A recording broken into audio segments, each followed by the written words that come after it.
ವೀಕೆಂಡ್ನಲ್ಲಿ ತನ್ನ ತಂಗಿಯನ್ನು ಏರ್ಪೋರ್ಟ್ನಿಂದ ಕರೆತರಲು ಮಿಥುನ್ ಇನ್ನೊಂದು ಕಡೆ ಅಕ್ಷರಳಿಗೆ ಸರ್ಪ್ರೈಸ್ ಕೊಡಬೇಕು ಎನ್ನುವ ಉದ್ದೇಶದಿಂದ ಏರ್ಪೋರ್ಟಿಗೆ ಹೋಗಲು ರಾಶಿ ಮತ್ತೆ ಆದಿ ಸಿದ್ಧರಾಗಿದ್ದರು. ಪ್ರವೇಶ ದ್ವಾರದಿಂದ ಹೊರಬಂದ ಅಕ್ಷರ ಮೊದಲು ಗಮನಿಸಿದ್ದು ಮಿಥುನ್ನನ್ನೇ. 1 ವರ್ಷದ ನಂತರ ಅವನನ್ನು ನೇರವಾಗಿ ಭೇಟಿಯಾಗುತ್ತಿದ್ದಾಳೆ. ಅವರಿಬ್ಬರು ಸಂಬಂಧಿಗಳಾದರೂ ಸಹ ಅದಕ್ಕಿಂತ ಹೆಚ್ಚಾಗಿ ಪ್ರಾಣ ಸ್ನೇಹಿತರು. ಬಾಲ್ಯದಿಂದಲೂ ಬೆಸ್ಟ್ ಫ್ರೆಂಡ್ಸ್ ಆಗಿದ್ದರು. ಅವನ ಪೂರ್ತಿ ವಿಷಯ ಅವಳಿಗೆ ತಿಳಿದಿದ್ದರೆ ಮಿಥುನ್ಗೆ ಕೂಡ ಅವಳ ಜೀವನದಲ್ಲಿ ನಡೆಯುವ ಪ್ರತಿ ವಿಚಾರ ತಿಳಿದಿತ್ತು. ಅವನ ಮದುವೆಯ ವಿವಾದವು ಅವಳಿಗೆ ಗೊತ್ತಿತ್ತು. ಅದರಲ್ಲಿ ಅವನದೇ ಜಾಸ್ತಿ ತಪ್ಪು ಎನ್ನುವ ಅರಿವು ಇತ್ತವಳಿಗೆ. ಆದಿ ಮೊದಲು ಪ್ರಪೋಸ್ ಮಾಡಿದಾಗಲೂ ಸಹ ತಾನು ಮಿಥುನ್ ಕಸಿನ್ ಎನ್ನುವ ವಿಚಾರವನ್ನು ಅವನಿಗೆ ಸ್ಪಷ್ಟಪಡಿಸಿದ್ದಳು. ಅವಳಿಗೆ ಗೊತ್ತಿರದ ಒಂದೇ ಒಂದು ವಿಚಾರವೆಂದರೆ ಅದು ಮಿಥುನ್ ಮತ್ತು ಲಹರಿ ಬ್ರೇಕಪ್ ವಿಷಯ. ಅಕ್ಷರ ಓಡಿ ಹೋಗಿ ಅವನನ್ನು ಅಪ್ಪಿಕೊಂಡಾಗ ಮಿಥುನ್ ಕೂಡ ಅವಳನ್ನು ಅಪ್ಪಿಕೊಂಡ. ಆಗಲೇ ದೂರದಲ್ಲಿ ನಿಂತಿದ್ದ ಆದಿ ಮತ್ತು ರಾಶಿ ಅವರಿಬ್ಬರನ್ನು ನೋಡಿದ್ದು. ಮಿಥುನ್, ಅಕ್ಷು, ನೀನು ಇಲ್ಲಿಗೆ ಬಂದಿದ್ದೀಯಾ ಅಂತ ನಂಬಿಕೆಯೇ ಬರ್ತಿಲ್ಲ. ಮಿಥುನ್, ಈಗೇನು ಚಿವುಟಿ ಬಿಡ್ಲ ಒಮ್ಮೆ? ಅವಳ ಮಾತಿಗೆ ನಕ್ಕು ದೂರ ಸರಿದ ಮಿಥುನ್. ಅಣ್ಣ ಅತ್ತಿಗೆಯನ್ನು ಕರೆದುಕೊಂಡು ಹೋಗುವುದಕ್ಕೆ ನಾವು ಮಾತ್ರ ಬರೋದು ಅಂತ ಭಾವಿಸಿದೆ. ಮಿಥುನ್ ಬರಬಹುದು ಅಂತ ನನಗೂ ಗೊತ್ತಿರಲಿಲ್ಲ. ನನಗೆ ಅವರನ್ನು ಭೇಟಿ ಮಾಡಲು ಇಷ್ಟವಿಲ್ಲ. ನೀನು ಮಾತ್ರ ಹೋಗು. ಇಲ್ಲ ರಾಶಿ, ಪರವಾಗಿಲ್ಲ, ಮನೆಗೆ ಹೋಗೋಣ ಬಾ. ನಾನು ಆಮೇಲೆ ಅವಳಿಗೆ ಫೋನ್ ಮಾಡಿ ಹೊರಗೆಲ್ಲಾದರೂ ಮೀಟ್ ಮಾಡುವುದಕ್ಕೆ ಹೇಳ್ತೀನಿ. ಮುಗುಳ್ನಕ್ಕ ರಾಶಿ ಸರಿ ಎನ್ನುವಂತೆ ತಲೆ ಆಡಿಸಿ ಅವನೊಡನೆ ಮನೆಗೆ ಹೊರಟಳು. ಮನೆಯವರೆಲ್ಲರಿಗೂ ತಾನು ತಂದಿರುವ ಉಡುಗೊರೆ ಹಂಚುತ್ತಾ ಕುಳಿತಿದ್ದಳು ಅಕ್ಷರ. ಅವಳ ಪಕ್ಕದ ಸೋಫಾದಲ್ಲಿ ಮಿಥುನ್ ಕುಳಿತಿದ್ದ. ಮಿಥುನ್, ನನಗಂತ ಏನು ತಂದಿಲ್ವ ನೀನು? ಅದು ಹೇಗೆ ಸಾಧ್ಯ ಮಿಥುನ್? ನಿನಗೆ ಅಂತ ಏನೋ ತಂದಿದ್ದೀನಿ. ಎಲ್ಲಿದೆ? ಅದು ವಸ್ತು ಅಲ್ಲ ಮಿಥುನ್, ಬೇರೇನೋ. ಅವನಿಗೆ ಗೊಂದಲವಾದರೆ ಅವಳ ತುಟಿಯಲ್ಲಿ ನಗುವಿತ್ತು. ನಿನಗೆ ಕೊಡುವ ಸಲುವಾಗಿ ತುಂಬ ಅಡ್ವೈಸ್ ಒತ್ತು ತಂದಿರುವೆ. ವಿಚಿತ್ರ ಮುಖ ಮಾಡಿದ್ದ ಮಿಥುನ್. ಅದು ಅವಳಿಗೆ ಸಂಬಂಧಪಟ್ಟಂತೆ ಅಲ್ಲ ಎಂದು ಭಾವಿಸುತ್ತೇನೆ ಎಂದು ಹೇಳಿದವ ಅಲ್ಲಿಂದ ಎದ್ದು ನಡೆದ. ಅಕ್ಷರ ಗೌರಿ ಮತ್ತೆ ಅಜ್ಜಿಯ ಕಡೆ ನೋಡುತ್ತಾ ಏನು ಎಂದು ಕೇಳಿದಳು. ಆಗಲೇ ಅವರಿಬ್ಬರು ಮಿಥುನ್ ಮತ್ತು ಲಹರಿ ಬ್ರೇಕಪ್ ವಿಷಯದ ಕುರಿತು ಹೇಳಿದರು. ಮೊದಲಿಗೆ ಅಚ್ಚರಿಯಾದರೂ ನಂತರ ಖುಷಿಯಾಗಿತ್ತವಳಿಗೆ. ಈ ವಿಷಯವನ್ನು ಆದಿ ಕಿವಿಗೆ ಹಾಕುವುದಕ್ಕೆ ತಡ ಮಾಡಲಿಲ್ಲ ಅವಳು. ಆದಿ ಈ ವಿಷಯ ಖಂಡಿತ ರಾಶಿಗೆ ತಿಳಿಸುತ್ತಾನೆ ಮತ್ತೆ ಅವರಿಬ್ಬರ ಸಂಬಂಧ ಸುಧಾರಿಸಬಹುದು ಎನ್ನುವ ಭರವಸೆ ಅವಳಿಗೆ. ಗಂಟೆಗಟ್ಟಲೆ ಅಕ್ಷರ ಜೊತೆ ಮಾತನಾಡಿ ಮುಗಿಸಿದ ಆದಿ ತನ್ನ ಕಿವಿಗೆ ಬಿದ್ದ ವಿಷಯವನ್ನು ತಂಗಿಗೆ ತಿಳಿಸಲು ಅವಳ ರೂಮಿಗೆ ಹೋದ. ರಾಶಿ ಲ್ಯಾಪ್ಟಾಪ್ ಹಿಡಿದು ಏನು ಮಾಡುತ್ತಿದ್ದಳು. ಹೇ ಬ್ರೋ, ಏನಾದರೂ ಮಾತನಾಡಬೇಕಿತ್ತಾ? ಹೌದು ರಾಶಿ, ಅದು ಸ್ವಲ್ಪ ಅರ್ಜೆಂಟ್ ಇತ್ತು. ಟೈಪ್ ಮಾಡುವುದನ್ನು ನಿಲ್ಲಿಸಿದವಳು ಅವನ ಮುಖ ನೋಡುತ್ತಾ, ಸರಿ ಹೇಳು, ಏನು ವಿಷಯ? ಅದು ಮಿಥುನ್ಗೆ ಸಂಬಂಧಪಟ್ಟದ್ದು.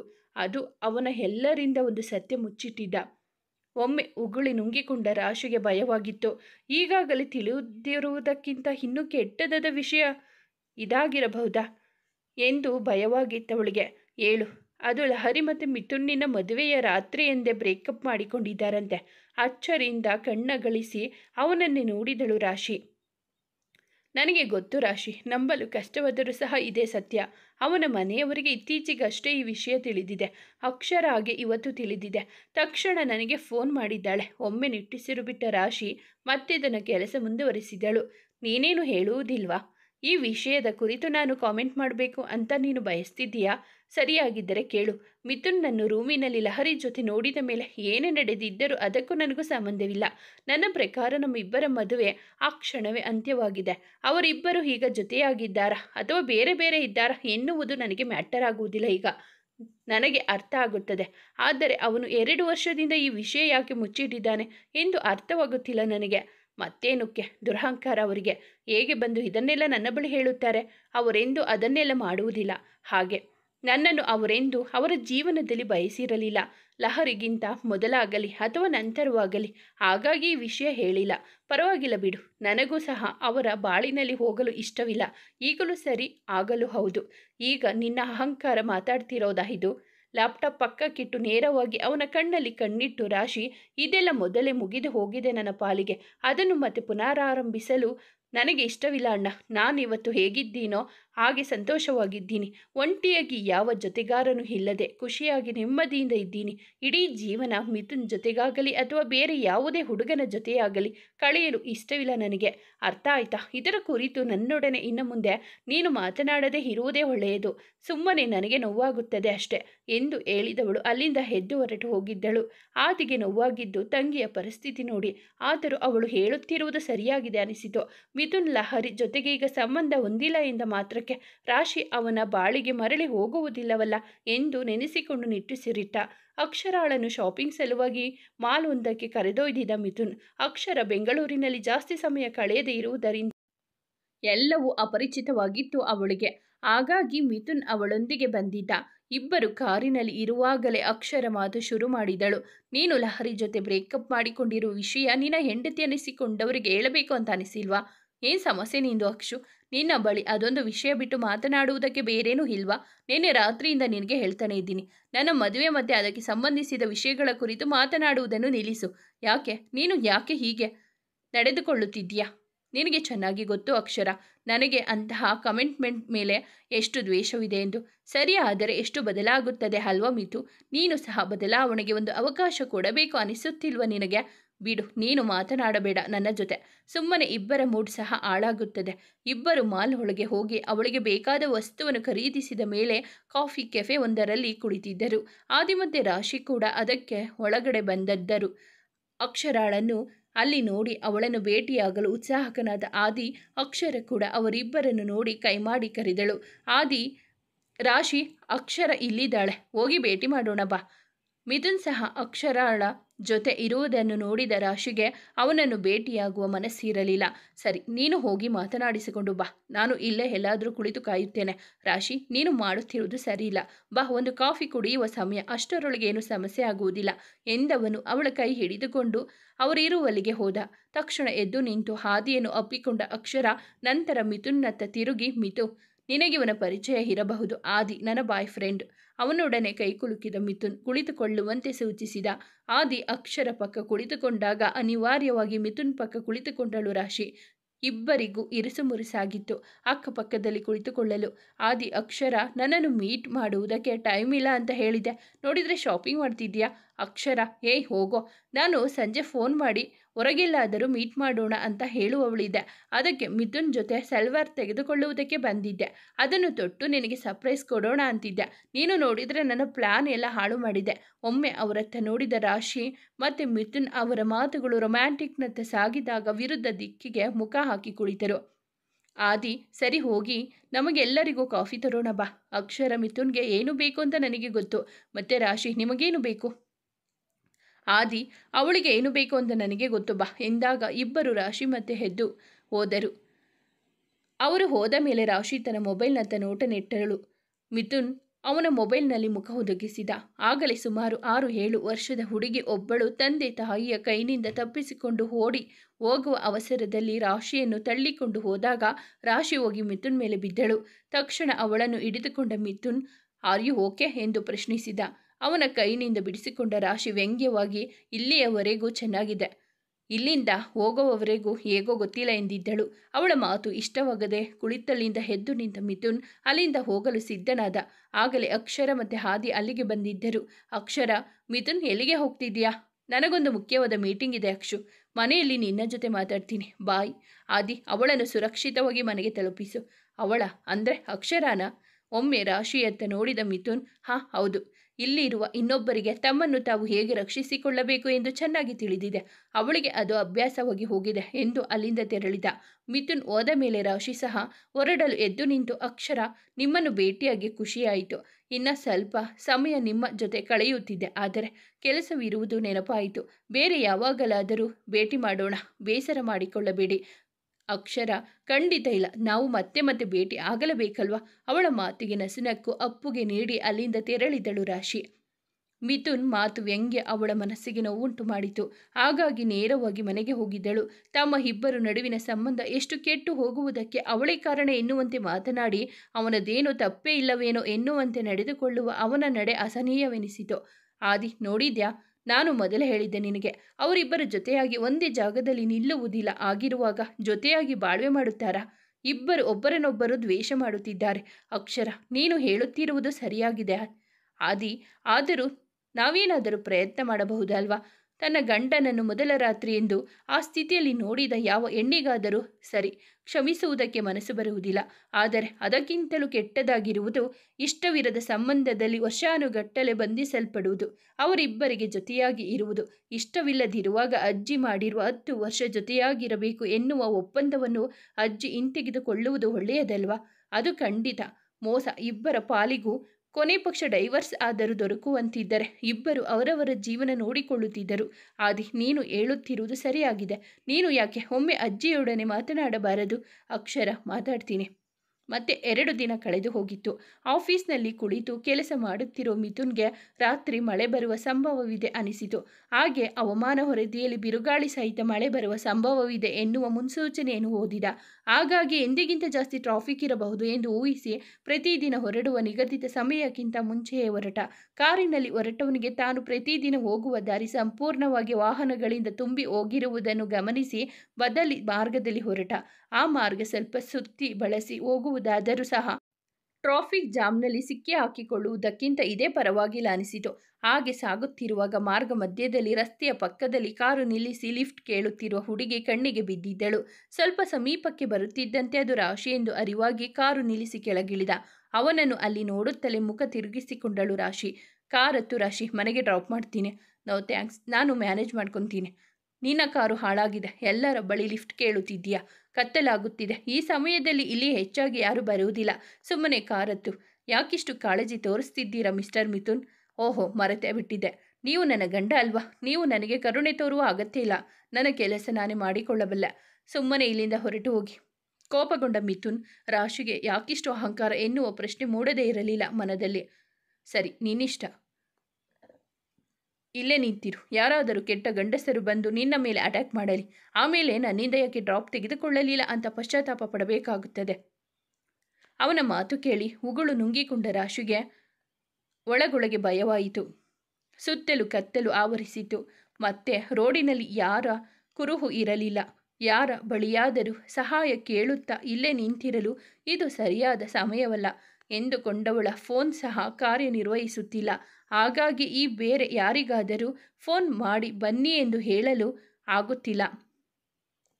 ಕೊನೆಗೆ ಮಿಥುನ್ ಫೋನ್ ತೆಗೆದುಕೊಂಡು ಆದಿಗೆ ಕರೆ ಮಾಡಿ, ಆದಿ, ನಾನು ಮಿಥುನ್. ನಿನ್ನ ತಂಗಿಯನ್ನು ಕರೆದುಕೊಂಡು ಹೋಗಲು ಬಾ. ಕೆಟ್ಟು ಹೋಗಿದೆ ಕಾರ್. ನನ್ನ ಬಳಿ ಡ್ರಾಪ್ ತೆಗೆದುಕೊಳ್ಳಲು ಅವಳಿಗೆ ಇಷ್ಟವಿಲ್ಲ ಎಂದವ ತಾನಿರುವ ಜಾಗದ ಮಾಹಿತಿ ಕೊಟ್ಟ. ಅಚ್ಚರಿಯಿಂದ ಮಿಥುನ್ ಅತ್ತ ನೋಡಿದವಳಿಗೆ ಅವನು ನನಗೆ ಸಹಾಯ ಮಾಡುತ್ತಿದ್ದಾನ ಅನಿಸದೇ ಇರಲಿಲ್ಲ. ಮತ್ತೆ ನನಗೆ ಇಂತಹ ಗಂಡಸರ ಕುರಿತು ಚೆನ್ನಾಗಿ ಗೊತ್ತು. ಹೆಂಡತಿಯ ಮೇಲೆ ಒಂಚೂರು ಕಾಳಜಿ ಪ್ರೀತಿ ಇರುವುದಿಲ್ಲ. ಆದರೆ ಹೆಂಡತಿ ಅಪಾಯದಲ್ಲಿ ಸಿಲುಕಿದ್ದಾಳೆ ಎಂದು ಅರಿವಾಗುತ್ತಲೇ ಹೀರೋನಂತೆ ಕಾಪಾಡಲು ಬರುತ್ತಾರೆ ಎಂದು ಮನಸ್ಸಿನಲ್ಲೇ ಬೈದುಕೊಂಡಳು. ಆದಿ, ಏನು, ಅವಳ ಕಾರು ಕೆಟ್ಟು ಹೋಗಿದೆಯಾ? ಸರಿ, ನಾನಲ್ಲಿಗೆ ಈಗಲೇ ಬರ್ತೀನಿ. ಆದರೆ ನಾನು ಬರುವ ದಾರಿಯಲ್ಲಿ ಸಂಚಾರ ದಟ್ಟಣೆ ಜಾಸ್ತಿ ಇದೆ. ಹಾಗಾಗಿ ತಲುಪುವುದು ಇನ್ನೂ ತಡವಾಗುತ್ತದೆ. ಮಿಥುನ್, ಅದನ್ನು ಅವಳು ಅರ್ಥ ಮಾಡಿಕೊಳ್ಳಬೇಕು, ನಾನಲ್ಲ. ಆದಿ, ಫೋನ್ ಅವಳ ಕೈಗೆ ಕೊಡಿ, ನಾನು ಮಾತಾಡ್ತೀನಿ. ಮಿಥುನ್ ಫೋನ್ ಅವಳತ್ತ ಹಿಡಿದಾಗ ಮೆಲ್ಲನೆ ಫೋನ್ ಕಿವಿಗಿಟ್ಟುಕೊಂಡಳು ರಾಶಿ. ರಾಶಿ, ಅಣ್ಣ, ನಾನಿಲ್ಲೇ ನಿಂತಿರ್ತೀನಿ, ನೀನು ಬಾ. ಆದಿ, ಇಲ್ಲ ರಾಶಿ, ಈಗಾಗಲೇ ತುಂಬ ತಡವಾಗಿದೆ. ಎಲ್ಲ ಕಡೆ ಟ್ರಾಫಿಕ್ ಜಾಮ್ ಇದೆ. ನಿನ್ನನ್ನು ಅಲ್ಲಿ ಕಾಯುತ್ತಾ ನಿಲ್ಲು ನನ್ನಿಂದ ಸಾಧ್ಯವಿಲ್ಲ. ಮಿಥುನ್ ಸಹಾಯ ತೆಗೆದುಕೊಂಡು ಮನೆಗೆ ಬಾ ಪ್ಲೀಸ್. ಇಂತಹ ಸಂದರ್ಭದಲ್ಲಿ ನಿನ್ನ ಆಟ ಸಾಧಿಸಬೇಡ. ಮತ್ತೆ ಮಳೆ ಕೂಡ ಬರುವ ಸಾಧ್ಯತೆ ಇದೆ. ಮಳೆಯಲ್ಲಿ ನೆನೆಯುವ ಆಸೆ ಇದೆಯೇ ನಿನಗೆ? ಪ್ಲೀಸ್, ಅವರ ಸಹಾಯ ತೆಗೆದುಕೋ. ಎತ್ತಲು ನೋಡುತ್ತಾ ನಿಂತಿರುವ ಮಿಥುನ್ ಕಡೆ ಒಮ್ಮೆ ನೋಡಿದ ರಾಶಿ, ಸರಿ, ಅವರ ಬಳಿ ನನ್ನನ್ನು ಡ್ರಾಪ್ ಮಾಡಲು ಹೇಳ್ತೀನಿ. ಆದಿ, ಒಳ್ಳೆಯದು, ಫೋನ್ ಅವರ ಕೈಗೆ ಕೊಡು, ನಾನು ಮಾತಾಡ್ತೀನಿ ಅಂದಾಗ ಮಿಥುನ್ ಕೈಗೆ ಫೋನ್ ಕೊಟ್ಟಳು ರಾಶಿ. ಆದಿ, ಮಿಥುನ್ ಪ್ಲೀಸ್ ಅವಳನ್ನು ಮನೆಗೆ ಡ್ರಾಪ್ ಮಾಡು. ಅವಳ ಬಳಿ ನನಗಾಗಿ ಕಾಯುವುದು ಬೇಡ. ನಿನ್ನಿಂದ ಸಹಾಯ ತೆಗೆದುಕೋ ಅಂತ ಹೇಳಿದ್ದೀನಿ. ನಿಮಗೇನು ಅದರಿಂದ ಸಮಸ್ಯೆ ಇಲ್ಲ ಎಂದು ಭಾವಿಸ್ತೀನಿ. ಇಲ್ಲ ಎಂದ ಮಿಥುನ್ ಕರೆ ಕತ್ತರಿಸಿ ತನ್ನ ಕಾರಿನತ್ತ ಹೋದ. ಪರ್ಸ್ ಎತ್ತಿಕೊಂಡ ರಾಶಿ ಅವನನ್ನು ಹಿಂಬಾಲಿಸಿದಳು. ಮಿಥು ಬಾಗಿಲು ತೆರೆದ ಮೇಲೆ ರಾಶಿ ಒಳಗೆ ಕೂತಳು. ಅದಾದ ಮೇಲೆ ಕಾರು ಚಲಾಯಿಸಿದ. 10ರಿಂದ 15 ನಿಮಿಷ ಸಾಗಿರಬಹುದಷ್ಟೆ. ಅಷ್ಟರಲ್ಲಿ ಅವನ ಕಾರಿನ ಚಕ್ರ ಬಸ್ಟ್ ಆಗಿದ್ದರಿಂದ ಕಾರನ್ನು ಪಕ್ಕಕ್ಕೆ ಚಲಾಯಿಸಿ ನಿಲ್ಲಿಸಿದ ಮಿಥು. ಕಾರಿನಿಂದ ಇಳಿದು ಪರೀಕ್ಷಿಸಿದವನಿಗೆ ಕಾರಿನ 2 ಚಕ್ರಗಳು ಒಟ್ಟಿಗೆ ಪಂಚರ್ ಆಗಿರುವುದು ಕಂಡುಬಂದಿತ್ತು. ಅಸಹನೆಯಿಂದ ಕಾರಿನ ಚಕ್ರಕ್ಕೆ ಒದೆಯುತ್ತಿರುವ ಅವನನ್ನು ನೋಡಿ ಕಾರಿನಿಂದ ಇಳಿದು ಕೆಳಗೆ ಬಂದಳು ರಾಶಿ.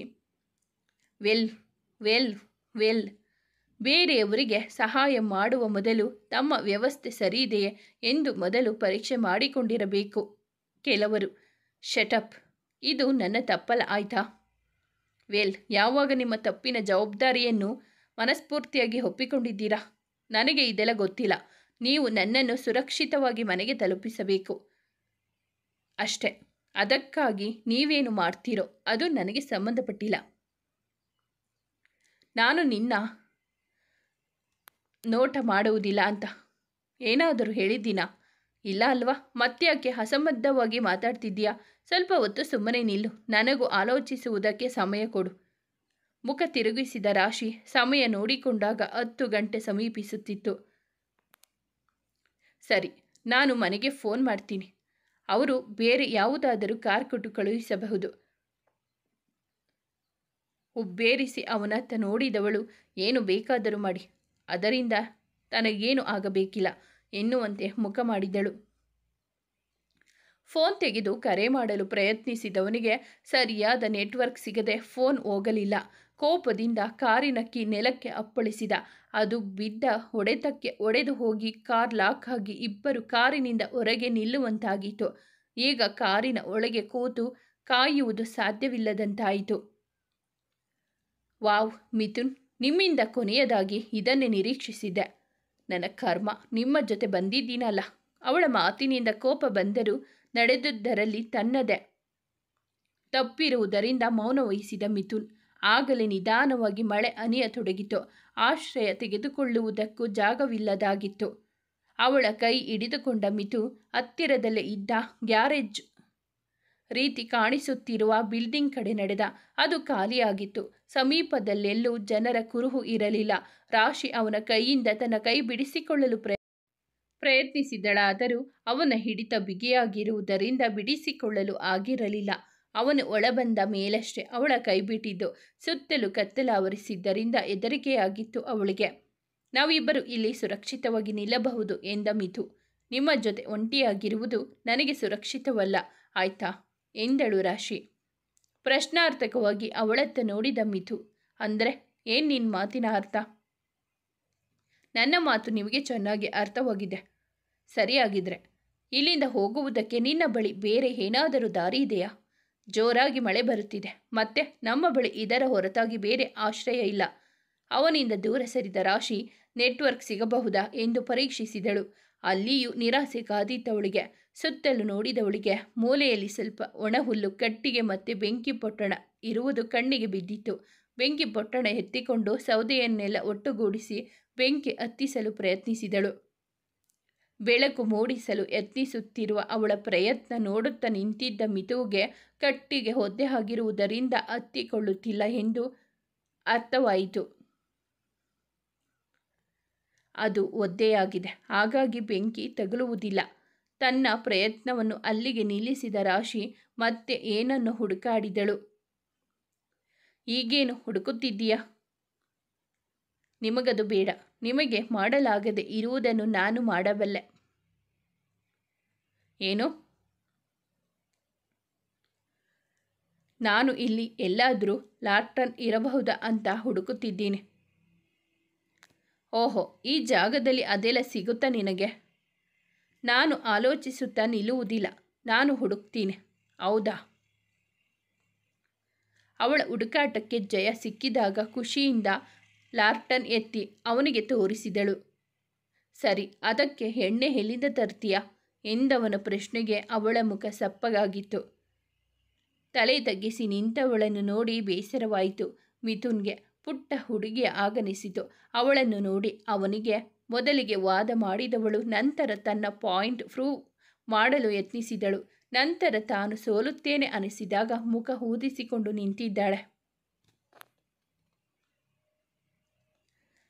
ನಾವು ಕಾರಿನಿಂದ ಸ್ವಲ್ಪ ಆಯಿಲ್ ತೆಗೆದುಕೊಳ್ಳಬಹುದು. ಕೆಟ್ಟ ಉಪಾಯ. ಹೊರಗೆ ಮಳೆ ಸುರಿಯುತ್ತಿದೆ. ನಾವು ಒದ್ದೆಯಾಗಬೇಕಾಗುತ್ತದೆ. ನನಗೆ ಅದು ಇಷ್ಟವಿಲ್ಲ. ಅವಳಿಗೂ ಗೊತ್ತು ಅದು ಅಸಾಧ್ಯ ಎಂದು. ಆದರೆ ಬೆಳಕು ಮೂಡಿಸಲು ಇನ್ಯಾವ ದಾರಿ ಇದೆ ಎಂದು ಯೋಚಿಸತೊಡಗಿದಳು. ಹೌದು, ನಿನಗೆ ಲೈಟ್ ಯಾಕೆ ಬೇಕು? ನಾವಿಬ್ಬರು ಇಲ್ಲೇ ಇಡೀ ರಾತ್ರಿ ಇರುವುದಿಲ್ಲ ಅಷ್ಟೇ ರಾಶಿ. For your kind information. ನನಗೆ ಕತ್ತಲೆಂದರೆ ಭಯ. ಹಾಗೆ ಒಳ್ಳೆ ಪಾಯಿಂಟ್ ಕೇಳಿದ್ದೀರಾ. ನಾವೇನು ಇಲ್ಲೇ ಕೊನೆಯವರೆಗೂ ಜೊತೆಯಾಗಿ ಉಳಿಯುವುದಿಲ್ಲ. ಇಲ್ಲಂತ ಅಲ್ಲ, ಮನೆಯಲ್ಲೂ ಇಲ್ಲ. ನಿಮ್ಮಂಥವರ ಜೊತೆ ಕೊನೆಯವರೆಗೂ ಹೇಗಿರಲು ಸಾಧ್ಯ? ಖಂಡಿತ ಸಾಧ್ಯವಿಲ್ಲ. ಅವಳ ಮಾತು ಕೇಳಿ ಸಿಟ್ಟು ಮಿಥುನ್ಗೆ. ತನ್ನಿಂದ ದೂರವಿರಲು ಬಯಸುತ್ತಾಳೆ ಅವಳು ಎನ್ನುವುದು ಅವನಿಗೂ ಸ್ಪಷ್ಟವಾಗಿ ತಿಳಿದಿದೆ. ಆದರೆ ಪದೇ ಪದೇ ಅದನ್ನೇ ಹೇಳಿ ನೆನಪು ಮಾಡುವ ಅಗತ್ಯವೇನಿದೆ ಎಂದು ಅರ್ಥವಾಗಲಿಲ್ಲ ಅವನಿಗೆ. ಅವಳು ಆ ಮಾತು ಹೇಳುವಾಗ ಅವಳಿಗೆ ಬೆನ್ನು ಹಾಕಿ ನಿಂತಿದ್ದ ಮಿಥುನ್ ಮುಷ್ಟಿ ಬಿಗಿದು ನಿಂತವನಿಗೆ ಗೊತ್ತಿತ್ತು, ಒಂದು ತಾನು ನೋವು ಕೊಡುತ್ತೇನೆ, ಇಲ್ಲ ತನಗೆ ತಾನೇ ನೋವು ಮಾಡಿಕೊಳ್ಳುತ್ತೇನೆ ಎಂದು. ಹಾಗಾಗಿ ಅವಳ ಮಾತನ್ನು ನಿರ್ಲಕ್ಷಿಸುವ ಪ್ರಯತ್ನ ಮಾಡಿದ. ಆದರೆ ಅದನ್ನು ಅರ್ಥೈಸಿಕೊಳ್ಳದ ರಾಶಿ ತನ್ನ ಮಾತು ಮುಂದುವರೆಸಿದಳು. ನಿಮ್ಮಂಥವರೆಲ್ಲ ಯಾರಿಗೂ ಗಂಡನಾಗಲು ಯೋಗ್ಯರಲ್ಲ. ನನ್ನ ಹಣೆ ಬರಹ. ಇನ್ನು 7 ವರ್ಷ ನಿಮ್ಮ ಜೊತೆ ದೂಡಬೇಕು. ಎಷ್ಟು ಬೇಗ ಕಳೆದು ಹೋಗುತ್ತೋ ಅನಿಸುತ್ತಿದೆ ಅಷ್ಟೇ. ಅವನ ಸಹನೆಯ ಕಟ್ಟೆ ಒಡೆಯುವಲ್ಲಿ ಯಶಸ್ವಿಯಾಗಿದ್ದಳು ರಾಶಿ. ಕೋಪದಿಂದ ಅವಳತ್ತ ತಿರುಗಿದವ ಅವಳನ್ನು ಸಮೀಪದಲ್ಲಿದ್ದ ಗೋಡೆಗೆ ತಳ್ಳಿ ಅವಳ 2 ಕೈಗಳನ್ನು ಗೋಡೆಗೆ ಒತ್ತಿ ಹಿಡಿದಾಗ ಭಯದಿಂದ ನಡುಗಿದಳು ರಾಶಿ. ಅವನ ಕಣ್ಣಿನಲ್ಲಿ ಕೋಪ ಮತ್ತು ರೋಷ ಸ್ಪಷ್ಟವಾಗಿ ಕಾಣಿಸುತ್ತಿತ್ತು.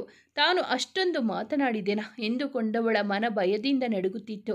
ಅದರ ಕುರಿತು ಆಲೋಚಿಸುತ್ತಿರುವ ಅವಳಿಗೆ ಅವನು ಮಾಡುತ್ತಿರುವ ನೋವಿನ ಅರ್ಥವಾಗಿರಲಿಲ್ಲ. ಮೊದಲಿಗೆ ಅವನ ಹಿಡಿತದಿಂದ ಅವಳ ಕೈಯಲ್ಲಿದ್ದ ಗಾಜಿನ ಬಳೆ ಒಡೆದು ಕೈಗೆ ಚುಚ್ಚಿ ಗಾಯವಾಯಿತು, ಜೊತೆಗೆ ಅವನ ಅಂಗೈಗೂ ಕೂಡ.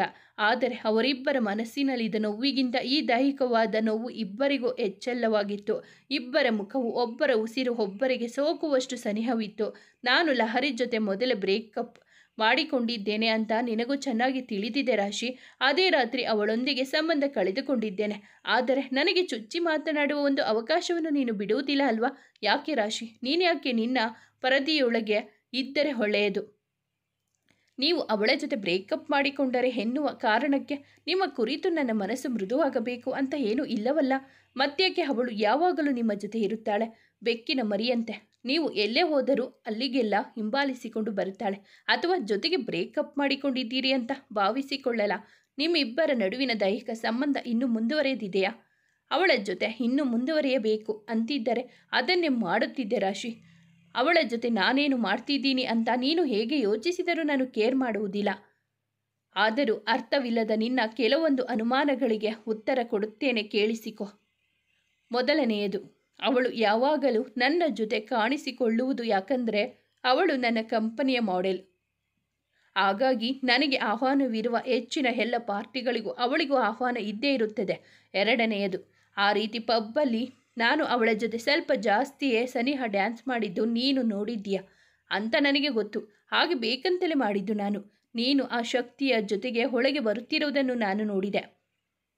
ಮೂರನೆಯದು, ಲಹರಿ ಜೊತೆ ನಾನು ಬ್ರೇಕಪ್ ಮಾಡಿಕೊಂಡಿದ್ದೆ ಎನ್ನುವ ವಿಚಾರ ನಿನಗೆ ತಿಳಿಯಬಾರದು ಎನ್ನುವ ಕಾರಣದಿಂದ ಹಾಗೆ ಮಾಡಿದೆ. ಯಾಕಂದರೆ ನಿನ್ನನ್ನು ಮತ್ತೆ ನನ್ನ ಬಾಳಿನಲ್ಲಿ ಸ್ವೀಕರಿಸಲು ಇಷ್ಟವಿರಲಿಲ್ಲ ನನಗೆ. ಯಾಕೆ ಗೊತ್ತಾ? ಯಾಕಂದರೆ ನಿನಗೂ ನನ್ನನ್ನು ಗಂಡನಾಗಿ ಸ್ವೀಕರಿಸುವ ಮನಸ್ಸಿರಲಿಲ್ಲ. ನಿನಗೆ ನಿನ್ನ ಮಾತುಗಳು ನೆನಪಿದೆಯ ರಾಶಿ? ಅವತ್ತು ಮೊದಲ ಸಲ ನಾನು ನಿನಗೆ ಫೋನ್ ಮಾಡಿದೆ. ನನ್ನನ್ನು ಮದುವೆಯಾಗಲು ನಿನಗೂ ಆಸಕ್ತಿ ಇಲ್ಲ ಎಂದು ಹೇಳಿದೆ. ಹಾಗಾಗಿ ನಾವಿಬ್ಬರು ಒಂದೇ ಹಡಗಿನ ಪಾಲುದಾರರು ಎಂದು ಭಾವಿಸಿದ್ದೆ. ನಮ್ಮಿಬ್ಬರ ಗುರಿಯೂ ಒಂದೇ. ನಾವ್ಯಾವತ್ತೂ ಒಂದಾಗಿರಲು ಸಾಧ್ಯವಿಲ್ಲ, ಹಿಂದೆ, ಈಗ ಅಥವಾ ಮುಂದೆ ಸಹ. ಹಾಗಾಗಿ ನಿನ್ನ ಜೊತೆ ಬೇಡಿಕೊಳ್ಳುತ್ತಿದ್ದೀನಿ, ಪದೇ ಪದೇ ಚುಚ್ಚಿ ಚುಚ್ಚಿ ಮಾತನಾಡುವುದನ್ನು ನಿಲ್ಲಿಸು. ಮಾತುಗಳನ್ನು ನಿನಗೆ ಬೇಕಾದಂತೆ ತಿರುಗಿಸಿ ನನ್ನತ್ತ ತಿರುವುದನ್ನು ನಿಲ್ಲಿಸು. ಇದೇ ಕೊನೆಯ ಎಚ್ಚರಿಕೆ ನಿನಗೆ. ಮತ್ತೊಮ್ಮೆ ರಿಪೀಟ್ ಮಾಡುವ ಹಾಗೆ ಮಾಡಬೇಡ. ಅವನ ಮಾತಿನ ಧಾಟಿಯಿಂದ ವಿಪರೀತ ಹೆದರಿದ್ದಳು ರಾಶಿ. ಅವನ ಕೈಯಿಂದ ತನ್ನ ಕೈ ಬಿಡಿಸಿಕೊಳ್ಳುವ ವಿಫಲ ಯತ್ನ ಮಾಡಿದಳು. ನನಗೆ ವಿವರಣೆ ಕೊಡುವ ಅಗತ್ಯವಿರಲಿಲ್ಲ ನಿಮಗೆ ಮಿಥುನ್. ನೀವು ಈಗ ಹೇಗಿದ್ದೀರಾ ಅಂತ ತಿಳಿದ ಮೇಲೆ ನೀವು ತುಂಬ ಸಾಧು ಅಂತ ಆಲೋಚಿಸುತ್ತೇನೆ ಎಂದು ಭಾವಿಸಿದ್ದರೆ ಅದು ನಿಮ್ಮ ಭ್ರಮೆ. ಅವತ್ತು ಅಷ್ಟು ಕೆಟ್ಟದಾಗಿ ನಡೆದುಕೊಂಡ ಮೇಲೂ ನಿಮ್ಮ ಕುರಿತು ಧನಾತ್ಮಕವಾಗಿ ಯೋಚಿಸಲು ನನ್ನಿಂದ ಸಾಧ್ಯವಿಲ್ಲ. ನಿಮ್ಮ ಅಜ್ಜಿ ಬಂಧಿಸಿರುವ 10 ವರ್ಷದ ಒಪ್ಪಂದದ ಕಾರಣದಿಂದಾಗಿ ಅಷ್ಟೇ ನಾನು ನಿಮ್ಮೊಡನೆ ಸಿಕ್ಕಿಕೊಂಡಿರುವುದು. ಇಲ್ಲದಿದ್ದರೆ ನಿಮ್ಮನ್ನು ಲಹರಿ ಜೊತೆ ನೋಡಿದ ಕ್ಷಣದಿಂದಲೇ ಡೈವರ್ಸ್ ಪಡೆದುಕೊಳ್ಳುತ್ತಿದ್ದೆ. ಪ್ಲೀಸ್ ರಾಶಿ, ಸಾಕು ಮಾಡು, ಇಲ್ಲಿಗೆ ನಿಲ್ಲಿಸು. ಯಾಕೆ ನೋವಾಗ್ತಿದ್ಯಾ?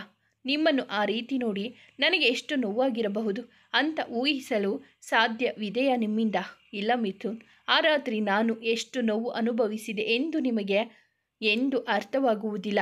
ಅವಳನ್ನು ನೀವು ಚುಂಬಿಸುತ್ತಿರುವ ದೃಶ್ಯ ನನ್ನ ಮನಸ್ಸು ಮತ್ತು ಹೃದಯದಲ್ಲಿ ಅಚ್ಚಾಗಿ ಹೋಗಿದೆ. ಅದೆಂದು ನನ್ನ ಮನಸ್ಸಿನಿಂದ ಅಳಿಸಿ ಹೋಗುವುದಿಲ್ಲ, ಎಂದಿಗೂ ಇಲ್ಲ.